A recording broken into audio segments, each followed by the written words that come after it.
Hey there, it's your boy Foxy, back for more relationship stories. It's been 5 years since he killed us. It was a good Saturday, like a really good one. Everyone woke up in a good mood and everything was going well.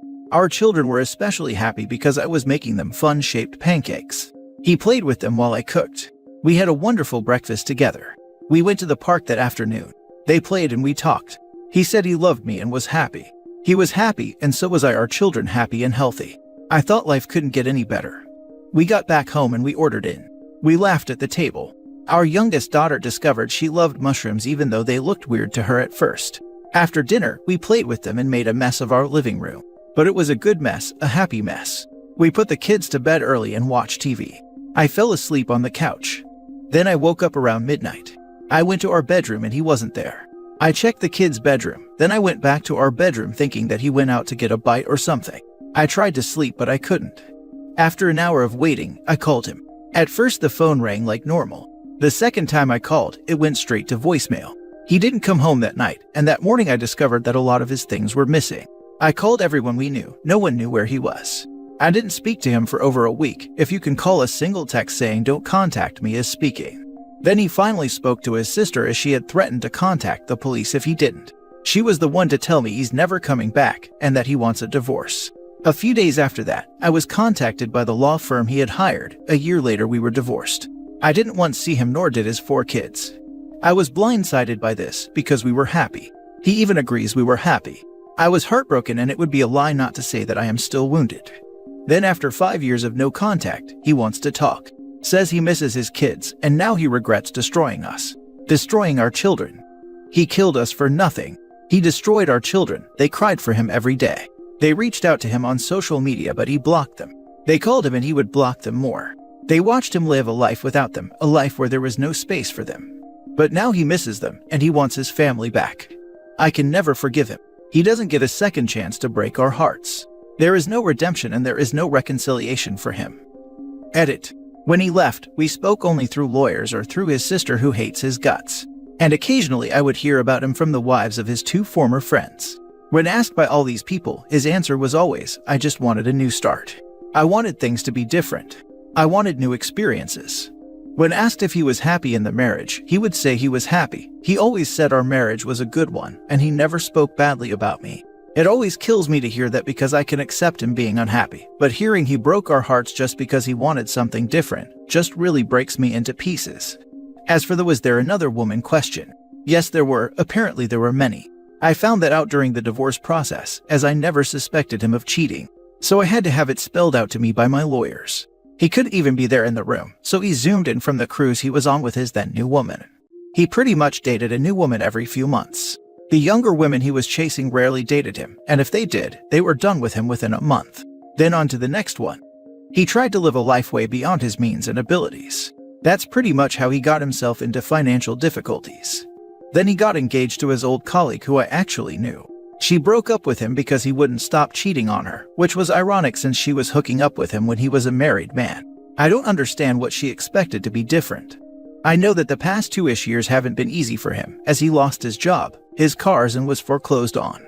I know he isn't coming back for genuine reasons, but because being with me and the kids was the last time he was really happy. He wants the familiarity of us, not because he loves us and is remorseful. Now for the top comments. They reached out to him on social media but he blocked them. They called him and he would block them more. There's some things that simply can't be forgiven, and this is one of them. That's literally one of the most painful things a parent could do to you, purposefully choose to cut you off. It shows they don't care if you're alive or dead. Screw your ex-husband, your children, and you deserve a happy life. And child support. I hope he is paying the child support. Not likely considering. He is a trash human. He is trash financials per OP. You are right on the money. He paid for the first 6 months and then started to avoid paying and was always in arrears. Eventually he stopped paying altogether. He owes me over $80K in child support. I used to manage all our finances, so without me, he quickly spiraled into debt. From what I know through his sister, he is in debt for nearly $200K. The majority of that debt was due to him opening a restaurant and bar right before the pandemic hit, and by the mid-2020, it had to close down. Are your children aware? What do they think? I am sorry for you. I would never come back from this either. It takes major audacity to pull this crap. I don't think the kids should be aware just yet. Not sure how old they are now, but when they are 18, OP should give them his info and let them know they can contact him if they so choose. In the meantime, take note of him reaching out now, so when the kids are old enough, they know exactly when he went from blocking them on social media and hanging up on them, to deciding he deserved to have them in his life. He will try and make it out as though OP kept them from being in touch. And if they aren't already, get some therapy for the kids. As a child who was in a similar situation to OP's children, I highly disagree. OP shouldn't badmouth him to her children, but she also shouldn't keep things from them. Our mother never spoke terribly of him, but she was always very transparent when we had questions. I'd have felt so betrayed if my mother knew how terrible he was in everything he'd done, but kept it all from us. It's better to be prepared for the type of person he is than to have it sprung upon you all at once when you're finally an adult. It can be extremely difficult to process. I'm extremely grateful that my mother always answered our questions objectively and never tried to hide anything from us. I honestly can't imagine how difficult it would have been if she hadn't told us anything, and then when we're adults to finally say, here's your father's information, you can contact him now, and then hear who knows what from him. And in my case, when he finally reached out to me as an adult, he spun the most atrocious lies about how he tried so hard to be in our lives, but our mother prevented it. I think OP should be clear with her children and answer all questions they might have. Obviously within reason, but I absolutely 100% disagree with keeping it from them until they come of age. That can be so damaging.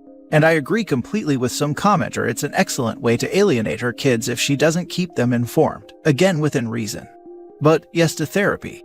I think putting them in therapy as children to help them process everything safely would be an excellent idea.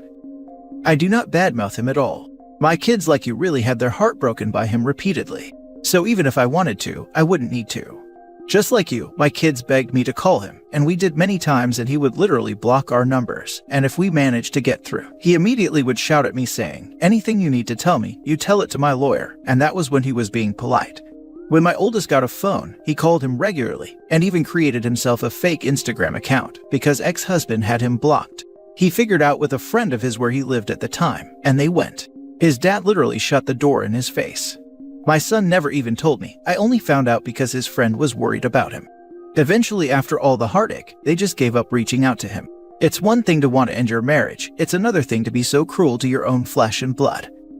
My father did that to us. I was 14, my brothers were 16, 12, 10, and 8. We grew up, got married, had kids. Try explaining to your kids that yes, they do have a grandfather, but they'll never know him. My dad is in his 70s now and all alone. And now he wants to see us and meet his grandchildren. He doesn't want to be an old man and die alone.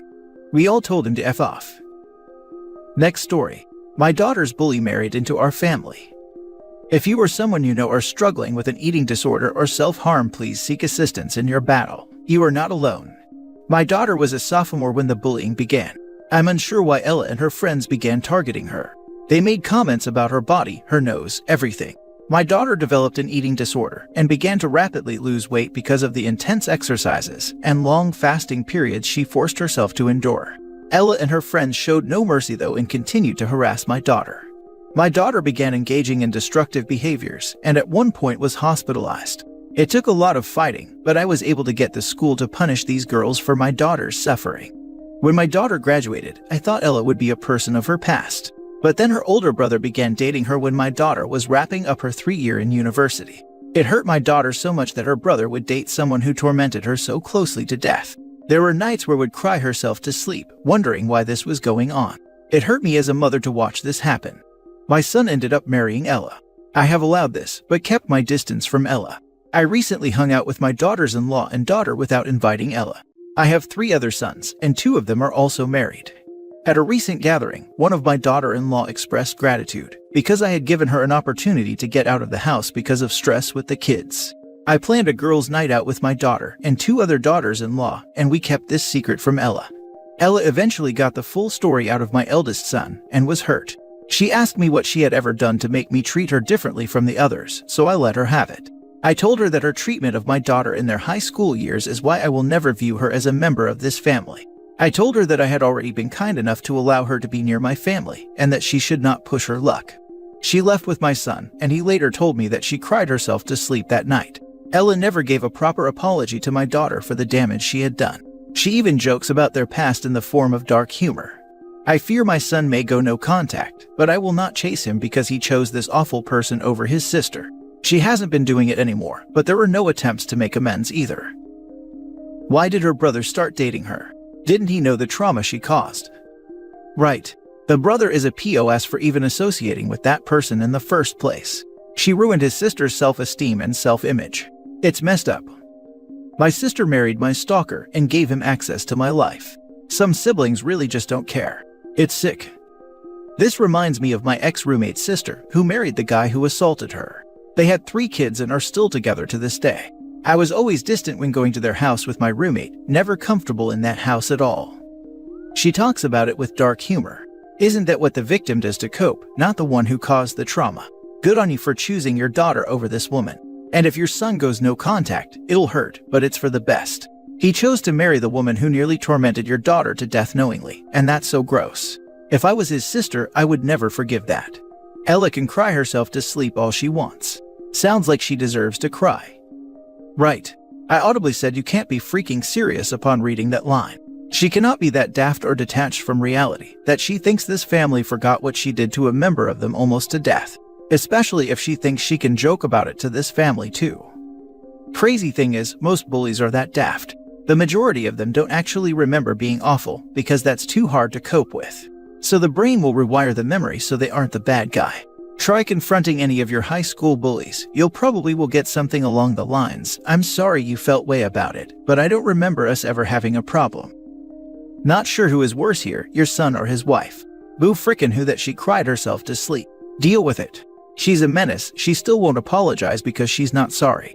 As an adult, if you did crappy things and you get the opportunity to apologize, you do it. If you don't, it shows lack of growth and maturity. She's still the mean girl by joking about it. Horrible behavior has consequences, but instead, she'll blame you or most likely your daughter. Last story. My son wants to be a part of my life again, and I don't know if I should let him.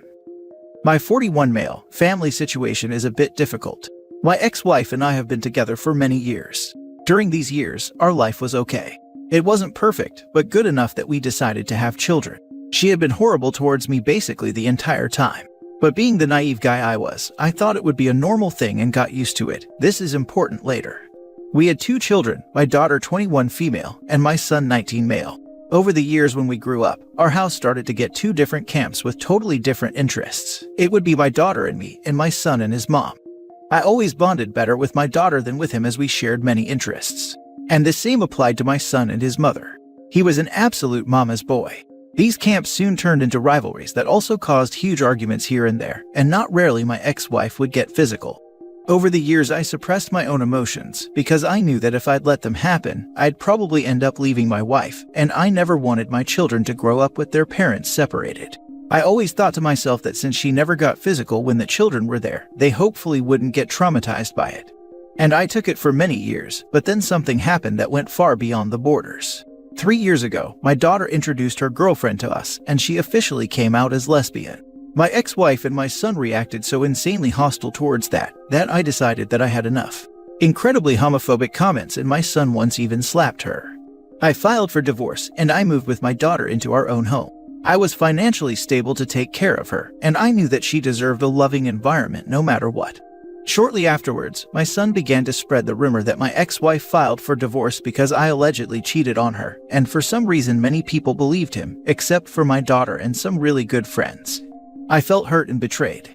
Every attempt of calling him and talking to him about this failed, and I decided to take the drastic step and disinherit him from my will as a consequence, and go no contact since he didn't want to talk to me anyway. He was still in his mother's will, so I thought he was fine. By doing this, I also cut the contact with my ex-wife. My daughter was surprisingly fine with this. I thought she would miss her brother and her mom more often, but she didn't. I saw how happy she was with her girlfriend who visited us several times, and for 3 years we didn't hear from them. Fast forward to yesterday when I received a call from my son. He somehow found out my number. He said that he knows that he probably doesn't deserve the chance, but if he could come over to talk. I was still angry at him, but since he is my son, I decided to at least give him a chance to explain himself. When he came over, I noticed that he had bruises on his face. I sat him down on the couch when he started slowly apologizing. His face was completely without any emotion at first, and then all of a sudden he broke down crying, telling me how sorry he was and that he wants to be with me. He explained that when I left, she began mistreating him too. She would often beat him and blame him for everything that happened. He said he is also sorry for the homophobic BS towards his sister and just wishes to hug her and apologize. She wasn't home at the time. He said that he did it because he was angry at me for allegedly tearing apart the family. That's what he thought all that time was the truth, but now he knows that it was wrong. I told him that I understand him when it comes to his mother because I was in a similar position, but I also need time to think about this and ask his sister first before I do anything. He wiped the tears from his face and nodded. He then gave me his number and left. And now I am ambiguous. He is my son, but on the other hand, he hurt and betrayed me really bad. What I have to do is to talk to my daughter about this. If she agrees to let her brother live with us, then I consider it. But only then. Now for the advice. I feel like he's a victim and at least has diminished responsibility for his actions. Not saying he's completely innocent, so maybe the best way to help is getting him somewhere safe, whether that's with you or somewhere else, and into some therapy. And he was around 16 when he took sides after being, I guess, indoctrinated. When I was 16, I was very emotional and prone to taking sides in my parents' relationship issues, but I wouldn't necessarily agree with those decisions now. In any event, he's looking for help, and he desperately needs it. Well, he definitely can't continue living with her. If he can't move in with you, arrange for him to stay with a family member, or pay rent for a room somewhere if you can afford it. Don't think of it as a betrayal. Your wife twisted him since childhood. He was manipulated. I agree. It's really hard, and what did was horrible. But he's also a victim of your ex-wife. It's a great thing that at 19, he has finally come to his senses and to make amends.